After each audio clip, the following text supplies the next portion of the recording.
Shalom, shalom. First and foremost, I want to give all praise, glory, and honor to Yahweh Bashem Yahushai, Bashem Kakodash. I want to give double honors to the elders and apostles of Great Millstone who will. Peace and salutations to the hopeful elect. It's your brother Shamarnia here again today, and I just want to get into another breakdown lesson, starting at Revelation 17's. It was just dwelling on me. I might just make a series out of this, breaking down the book of Revelation. But without further ado, let's get into it.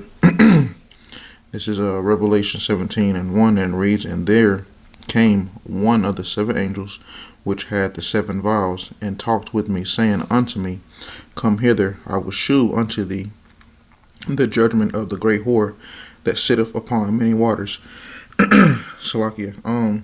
And going into judgment, that is talking about the destruction in the lake of fire, which we know that it's going to be them ICBM missiles and the chariots lasers being shooting down.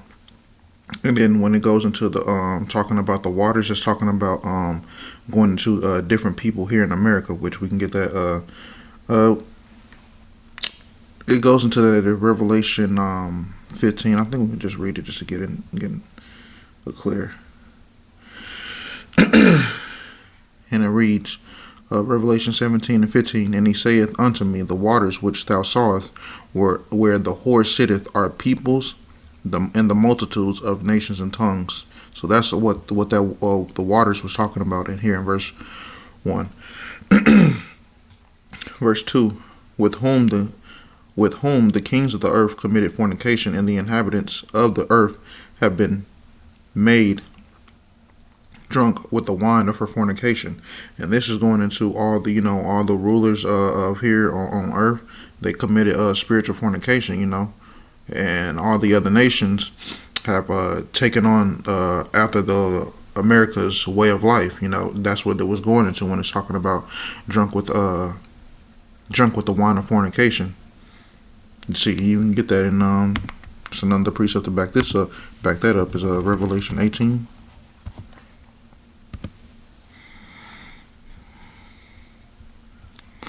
Revelation 18:3, and it reads, For all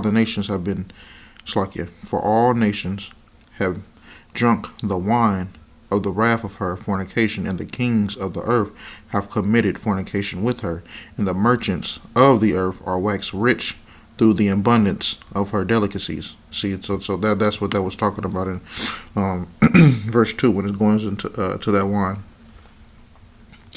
Verse 3, and it reads, So he carried me away in the spirit into the wilderness, and I saw a woman sit upon a scarlet-colored beast, full of names of blasphemy, having 7 heads and 10 horns. And that scarlet beast is that scarlet-covered beast is talking about Esau Edom. And then when it goes to the full of names of blasphemy, meaning everything that Esau Edom has done, changing our heritage and things. Another precept that comes to mind is First Maccabees, 3:48, which let me get that.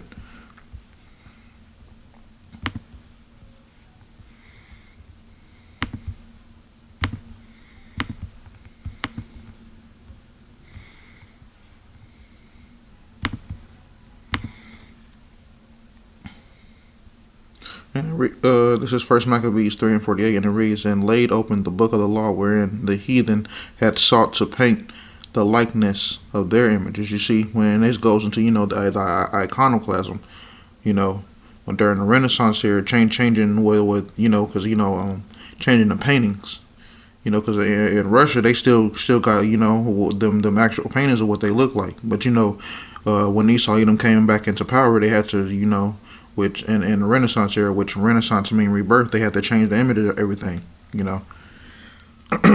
Another precept to back this up actually is in Revelation 13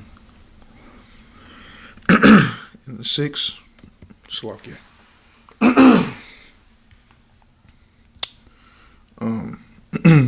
Revelation 13:6, and he opened his mouth, and the blasphemy against the Most High, to blaspheme His name and His tabernacle and them that dwell in the heavens. And again, that goes into Esau Edom coming into power and changing everything, changing the depictions of the heavenly Father, the heavenly Father and His Son Yahweh Bashem Yahushua.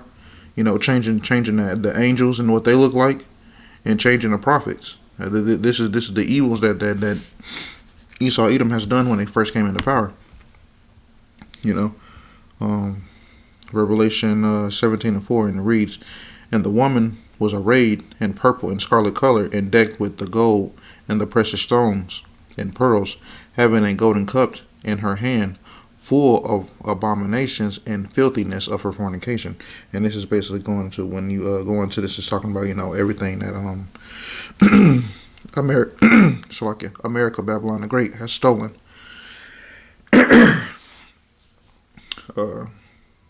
17:5, and upon her forehead was a name written, Mystery, Babylon the Great, the mother of harlots and abominations of the earth. And I saw the woman drunken with the blood of the saints and with the blood of the martyrs of Yahushua. And when I saw her, I wondered with great admiration.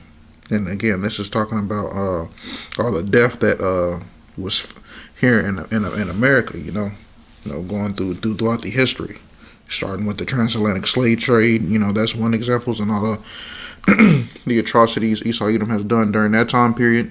Then we go down to the Jim Crow era, Black Wall Street and that massacre, and numerous of massacres that haven't been recorded to them, but we know that it's been plenty of bloodshed that Esau Edom's done in past time. Verse 7, and the angel said unto me, Wherefore didst thou travel? I will tell thee the mystery of the woman, and of the beast that carrieth her, which hath the 7 heads and 10 horns. Verse 8, the beast that thou sawest was, and is not, and shall ascend out of the bottomless pit, and go into perdition. And they that dwell on the earth shall wonder, whose names were not written in the book of life from the foundations of the earth, when they behold the beast that was, and is not, and yet is. And this, basically, when it says the beast ascended from the bottomless pit, meaning that Esau Edom again was coming back into power at the time the rebirth of Europe, and the Salakia, coming back in time of power at the time, that rebirth, that Renaissance era, Salakia. And, Europe is the place where that took place, because Europe goes, and why I mean it's talking about the bottomless pit, because Europe it lacks resources, so that's why it's known as the bottomless pit. Revelation 17:9, and here is the mind which hath wisdom. The 7 heads are the 7 mountains on the woman, on which the woman sitteth.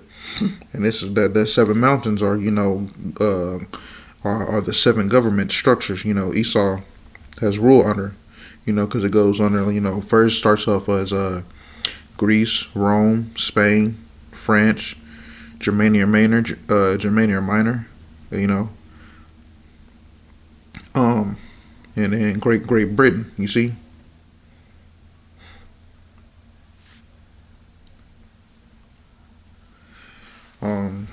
Revelation 17:10, and it reads, and there are 7 kings, 5 are fallen, and one is, and the other is not yet come, and when he cometh, he must continue a short time.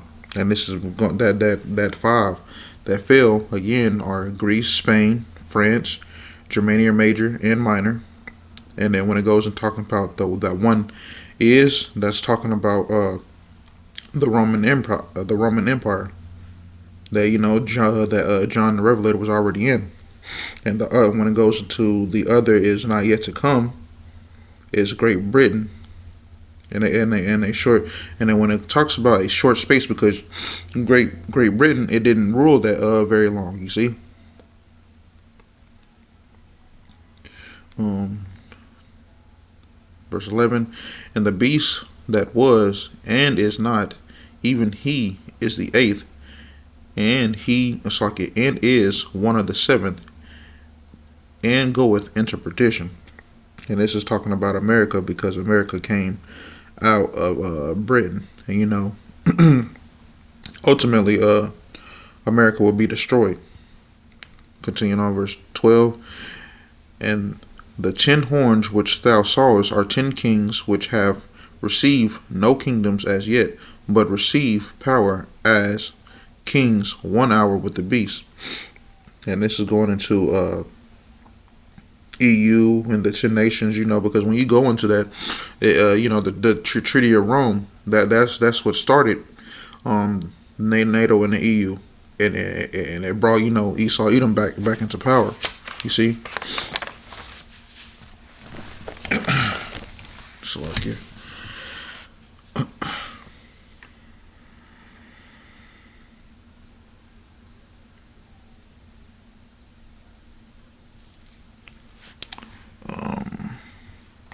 Verse 13, these have one mind, and shall give their power and strength unto the beast.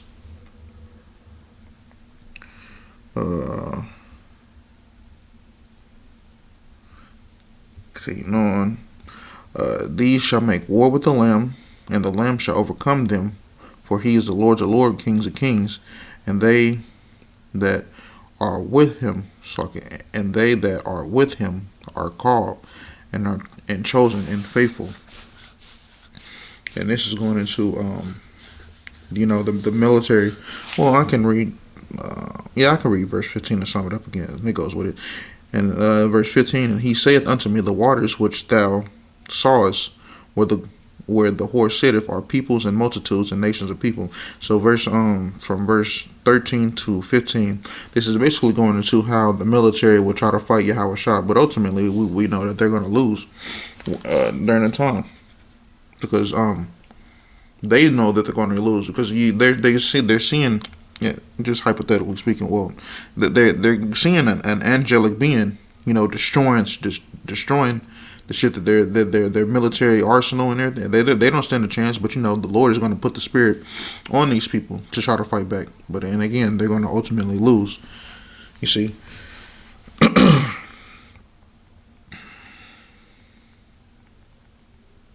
I was just trying to give a visual, explain like a visual of how that's going to play out. Verse 16. Yes, verse 16. And the 10 horns which thou sawest upon the beast, these shall hate the whore, and shall make her desolate and naked, and shall eat her flesh and burn her with fire. And basically, this is going into the nations that once had an alliance with America, and they're gonna turn their backs on America. You see, and there's multiple scriptures that back this up, because you have Obadiah.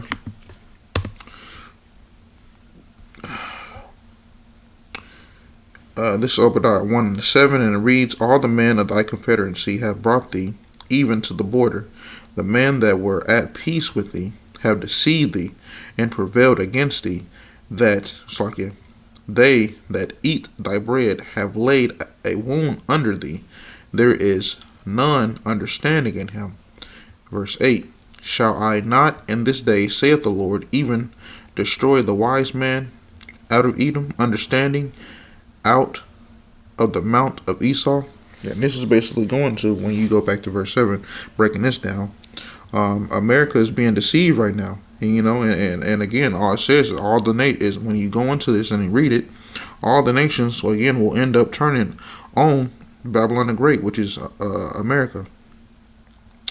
And then verse 8, basically Esau Edom is losing the control of the narrative, and can't control anything, because again, Yahweh Shem Yahushua is exposing him. And he knows that this is the Esau Slakia, and he knows that this is the end of his rulership. Another precept that comes to mind when Yahweh Bashem Yahushua is exposing. Isaiah 25:7. And it reads, I started at verse 6, and it reads, And in this mountain shall the Lord of hosts make unto all people a feast of fat things, a feast of wine on the lees, of fat things full of marrow, of wine on the lees well refined. This is the point right here in verse 7.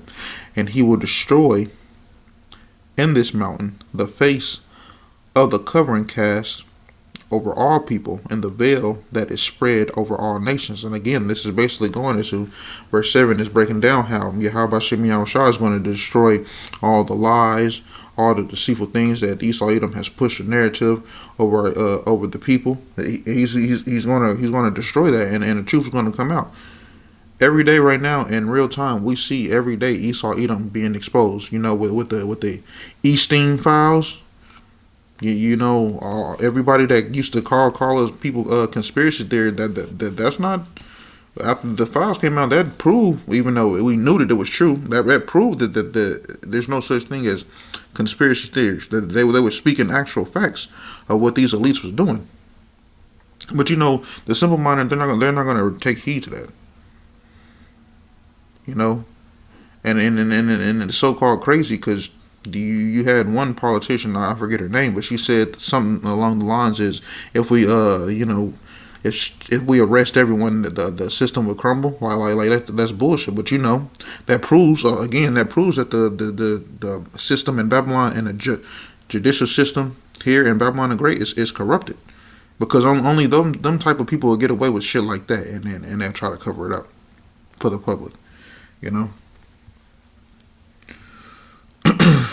Going back to Revelation 17. And it reads, For the Most High have put in their hearts to fulfill his will, and to agree, and give their kingdom unto the beast, until the words of the Most High shall be fulfilled, and the woman which thou sawest in the great city, which reign over the kings of the earth. And basically, this is proven again. There's no free will, and Yahweh sets up, the kingdoms to rise and fall. And a precept to back that up, Proverbs 21. Slakia.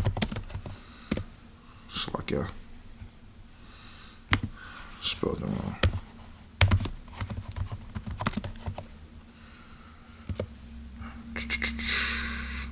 Proverbs 21:1, and it reads, The king's heart is in the hand of the Lord, Yahweh Shem Yahushua, as the rivers of water.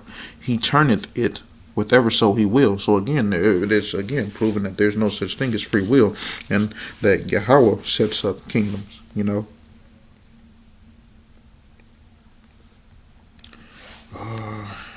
me see if I got anything else.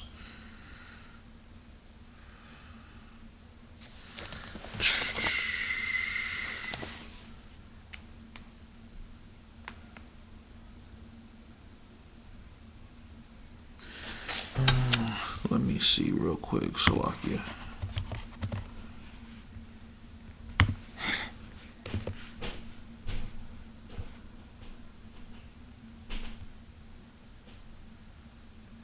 Okay, yeah, that was it. So, with that, I want to give all praise, glory, and honor to Yahweh Bashem Yahushai, Bashem Akakodash. I want to give double honors to the elders and apostles of Great Millstone who were well. Peace and salutations to the hopeful elect. I hope this lesson was edifying. Till the next time, Shalom.